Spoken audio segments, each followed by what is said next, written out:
আমি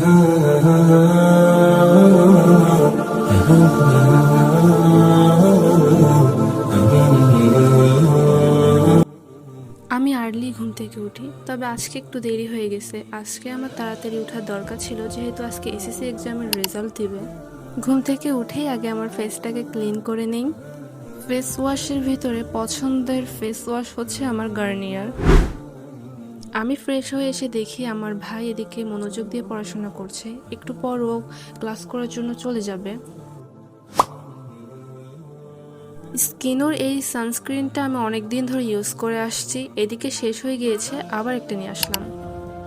স্কিনোর এই সানস্ক্রিনটা all skin type সবাই ইউজ করতে পারে, তবে এই সানস্ক্রিনটা কিন্তু অনেকের স্কিনেই শ্যুট করে না। আমার ভাইয়ের স্কিনেও একদমই যায় না এটা, ওর যেহেতু অয়েলি স্কিন। আর আমার স্কিন টাইপটা হচ্ছে ড্রাই, সবসময় ড্রাই থাকে। এর আগে একটা সানস্ক্রিন ইউজ করতাম, এটা মুখে সাদা হয়ে থাকতো, ভূতের মতো লাগতো। বাট এই সানস্ক্রিনটা একদমই ফেসের সাথে মিশে যায়। বাই দ্য ওয়ে, যাদের অয়েলি স্কিন তারা এই সানস্ক্রিনটা স্কিপ করবেন।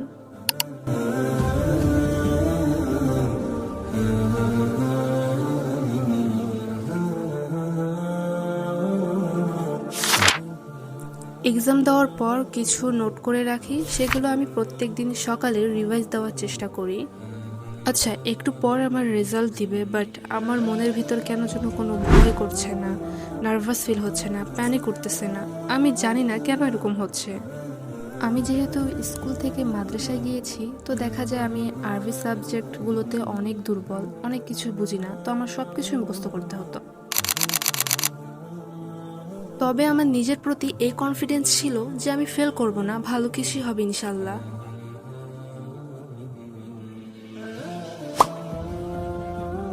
আচ্ছা, এখন যে বইটা আমি নিছি এটা কিন্তু আমার বই না, এটা আমার ভাইয়ের বই।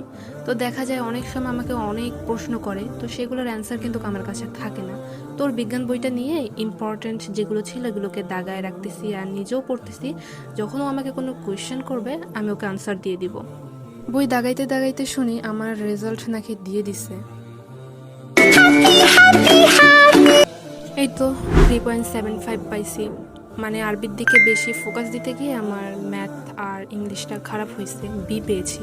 আমি কখনো কল্পনা করিনি আমি ম্যাথে খারাপ করব, ইংলিশে খারাপ করব। আর এখন আর মাদ্রাসায় পড়ার ইচ্ছা নেই, কারণ আরবিতে আমি এতটাই দুর্বল, যদি দেখা যায় আমি আবার মাদ্রাসায় যাই, ফার্স্ট ইয়ার থেকে সেকেন্ড ইয়ারে কখনোই যেতে পারবো না। ফেল করতে করতে আমার ফার্স্ট ইয়ারেই থাকতে হবে, আর ওইখানেই বুড়ো হয়ে যাব। তো এখন দেখি এই রেজাল্ট দিয়ে এখন কোন কলেজে চান্স পাই। তো আজ এই পর্যন্তই, সবাই ভালো থাকবেন, বাই বাই।